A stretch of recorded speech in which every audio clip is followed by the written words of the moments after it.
కడుపు కాల్చుకొని తిని తినక పైసా పైసా పొదుపు చేశారు. తీసుకున్న రుణం నయా పైసాతో సహా చెల్లించారు. అయినా బ్యాంకు నుంచి తాకీదులు, డబ్బు కట్టకుంటే ఇంటిని జప్తు చేస్తామని హెచ్చరికలు. స్వయం సహాయక సంఘాలకు సంఘమిత్ర చేసిన నమ్మక ద్రోహంతో తిరుపతి శివార్లలోని ఆవిలాల గ్రామ మహిళలు లబోదిబోమంటున్నారు.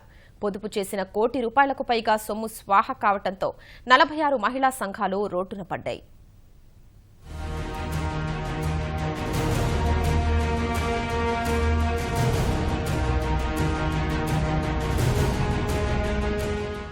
మదుపు చేసిన సొమ్ము బ్యాంకు చేరని వైనం ఓవైపు, రుణాలు చెల్లించాలని తాకీదులు ఇంకోవైపు, ఎంతకాలం పొదుపు చేసిన సొమ్ము ఎక్కడికి వెళ్లిందంటూ భర్తల ఆగ్రహం మరోవైపు. తిరుపతి శివారు ఆవిలాలలో 46 స్వయం సహాయక సంఘాల మహిళల దిక్కుతోచని పరిస్థితిది.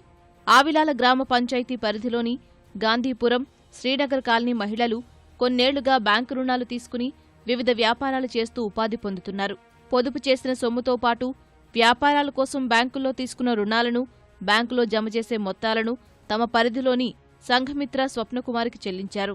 కొన్నేళ్లుగా నమ్మకంగా లావాదేవీలు నిర్వహించడంతో స్వయం సహాయక సంఘాల మహిళలు బ్యాంకు పాసు పుస్తకాలు, ఇతర డాక్యుమెంట్లు ఆమె వద్దనే ఉంచారు. దీన్ని ఆసరా చేసుకున్న సంఘమిత్ర స్వప్నకుమారి పలు అక్రమాలకు పాల్పడ్డారు. 46 సంఘాల మహిళలకు సంబంధించి బ్యాంకు రుణాల సొమ్ము, పొదుపు మొత్తాలు స్వాహా చేశారు.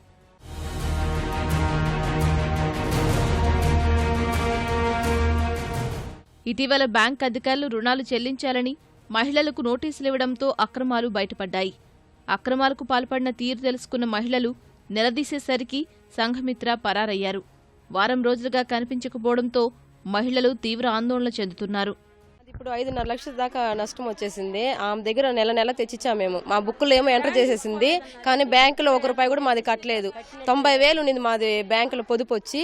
ఆయన బ్యాంక్ మేనేజర్ వచ్చి మా పొదుపు వచ్చి అప్పు కిందకి వడ్డీ కిందకి జమ చేసేసాడు. మొన్న మేము బ్యాంక్ వెళ్ళినప్పుడు మాకు ఇంకా 3,26,000 రాసిచ్చాడు. 15 రోజులు టైం ఇచ్చాడు. 15 రోజుల్లో మీరు వచ్చి కట్టాలమ్మా, కట్టకపోయినా ఏదో ఒకటి మాకు వచ్చి చెప్పాలా అని చెప్పారు.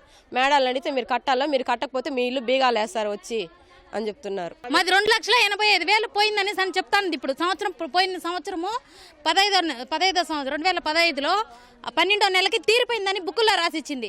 ఈ రోజు ఇంకా 2,85,000 ఉందని బ్యాంక్ వాళ్ళు చెప్తున్నారు.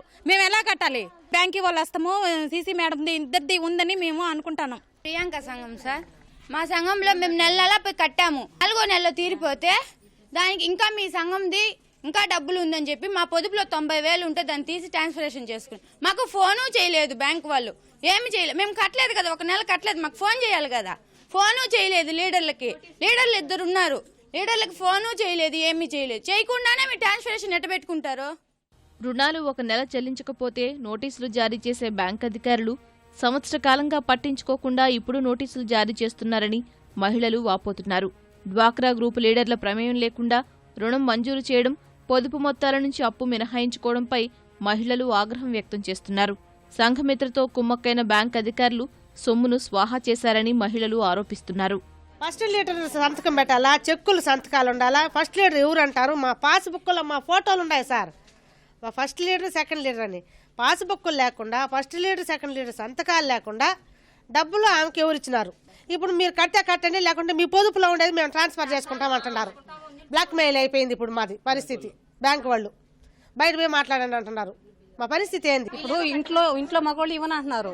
ఇంత కట్టినాం కదా, అయిపోయింది కదా, ఏమో అంటున్నారు. ఇప్పుడు మేము పని బాటలు లేవు. వాళ్ళు తెచ్చిస్తేనే మేము కట్టుకుంటా అన్నాం. ఇప్పుడు ఏడ నుంచి కట్టాలి సార్? మేము ₹1 కట్టే ఇదిలో లేము సార్. మాకు టెన్షన్ వచ్చేసి, తలనొప్పులు వచ్చేసి ఒక్కొక్కరు పడుకునేస్తున్నారు సార్. ఇంట్లో వాళ్ళు ఏమో అరుస్తా ఉన్నారు. ప్రతిరోజు రచ్చానండి సార్. ఇంట్లో ఈ 10 రోజుల నుంచి రచ్చలే. ఏం చేయాలో ఏం అర్థం కావడం సార్. మా పరిస్థితి అట్లున్నది సార్. పోలీస్ స్టేషన్కి వెళ్ళాం సార్. మేము వెళ్ళాము. వెళ్తే అక్కడికి వాళ్ళు కేసు తీసుకోవట్లేదు సార్. సరే అనేసి నిన్న ఎస్పీ ఆఫీస్కి వెళ్ళాము.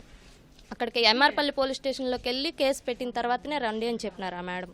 ఇక్కడికి వచ్చిన తర్వాత కొంతమంది రాజకీయ నాయకులు వెళ్ళారు లోపలికి. మరి వాళ్ళు ఏం మాట్లాడారో తెలియదు. మరి వాళ్ళు కేసు తీసుకోలేదు సార్. వెలుగు అధికారులు ప్రతి నెల గ్రామ సంఘాలతో సమావేశం నిర్వహించినా, రుణాలు చెల్లించిన నెలలోనే బ్యాంక్ అధికారులు నోటీసులు జారీ చేసినా ఆదిలోనే అక్రమాలు బయటపడేవని మహిళలు వాపోతున్నారు.